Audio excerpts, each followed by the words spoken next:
আপনারা এই ম্যাথে 99% লোকেই ভুল করবেন। দেখেন আমরা এই সেম দুইটা ম্যাথ আমরা ক্যালকুলেশন করছি, আমাদের অ্যান্সার এক জায়গায় হচ্ছে এক জায়গায় হচ্ছে কি 4। তাহলে কথা হচ্ছে কোনটা সঠিক?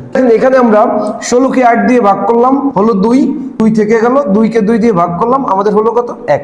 এখানে আবার কি করলাম, আমরা 16 রেখে দিছি, 8 কে 2 দিয়ে ভাগ করছি হচ্ছে 4, 16 কে 4 দিয়ে ভাগ করলাম হচ্ছে কত 4। এখন কথা হচ্ছে কোনটা সঠিক? আমরা একটা কথা মনে রাখবো যে আমাদের যদি ভাগ চিহ্ন সবগুলো আর সবগুলো গুণ চিহ্ন থাকে তাহলে আমরা ম্যাথের বাম থেকে ডান দিকে করব, আর যদি ব্র্যাকেট থাকে তাহলে আমরা ব্র্যাকেটের কাজ প্রথম করব।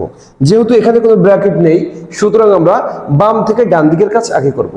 তাহলে বাম থেকে ডান দিকের কাজ যদি আমরা আগে করি এটাই হচ্ছে আমাদের সঠিক অ্যান্সার।